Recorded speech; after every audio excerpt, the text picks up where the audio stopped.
Good morning, mathematicians. Okay, today we are going to be working on systems of equations. Systems of equations are when there are two or more equations with the same variables. Look at that. I made a mistake already. Here we go.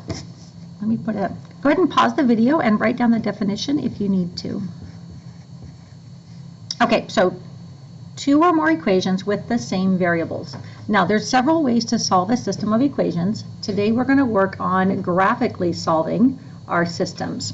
So we will be looking for a point where the two lines meet. In fact, you'll see the lines will cross, and there will be one point where they meet, and that will be our solution. We can also solve them algebraically, in which case our point, which is x comma y, will make both equations equal. Okay, so when you get a solution, there are actually three types of solutions you can get. You can get a solution that has only one answer. So like, for example, if I have intersecting lines,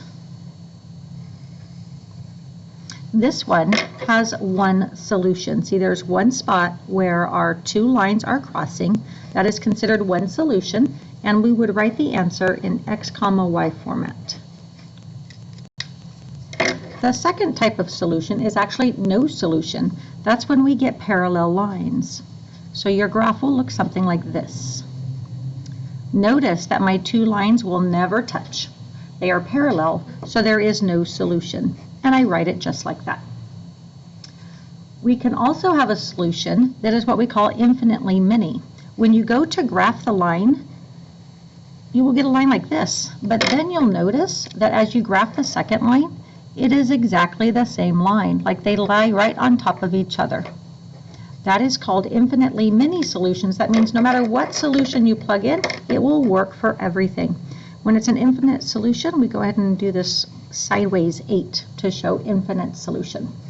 Okay, so let's go ahead and start with graphing our solutions. There are 3 steps. If you need to, go ahead and pause the video and write down the steps.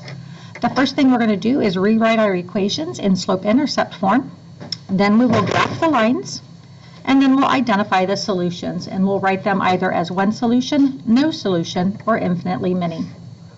Okay, our first one. If you need a refresher on graphing lines, go ahead and find the video that has that, and I will show you how to graph lines. Okay, so our first equation here is y equals x minus 8. Remember that this negative 8 is our y-intercept. So I'm going to go here to my negative 8. 1, 2, 3, 4, 5, 6, 7, 8, and I'm going to put my first point. Now my slope is right in front of the variable, so notice that it's 1 over 1. So I am going to go up 1 over 1, up 1 over 1, up 1 over 1. As soon as you have 2 or 3 points, you have enough to make a line. Now you can do anything that is straight, or you can grab a ruler from the bed. Okay, there's my first line. My second line, notice that I have a negative 2x plus 1. So my y-intercept is positive 1. Let's go ahead and put a point right there. And my slope is negative 2 over 1. So that means I'm going to go down 2, 1, 2, and I'm going to go over 1. Down 2, over 1, down 2, over 1. Look at that. There's our point of intersection. Okay, grab your straight edge. There we go. And you'll notice right now that our lines are intersecting right here.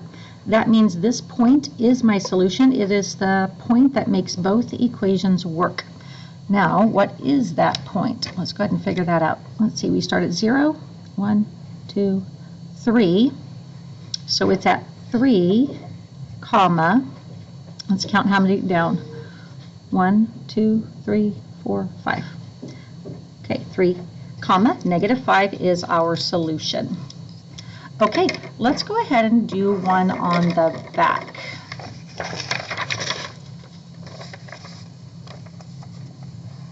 Let's go ahead and take one of these because these actually need to be changed into slope-intercept form first. Notice that I can't graph unless it looks like this, y equals mx plus b. And if you'll notice, this does not look like that. So I'm going to write it down here, x plus 2y equals 4.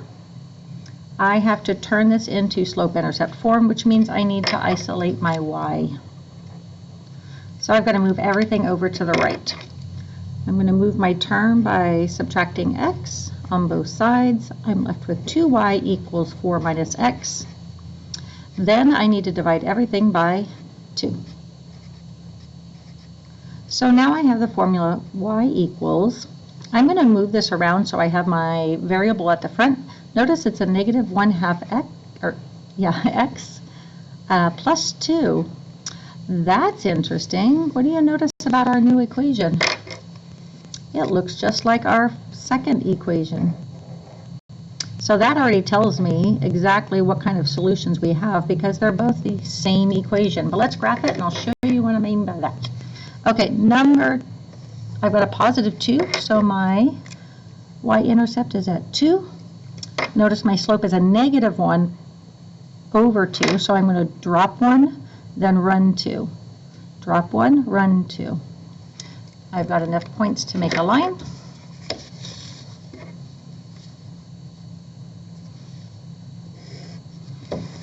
Now, if I go ahead and graph my second, so that's my first equation. Notice that is equation number 1.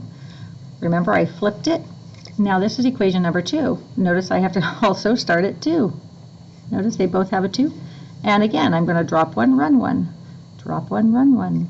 And you'll notice that it is exactly the same line.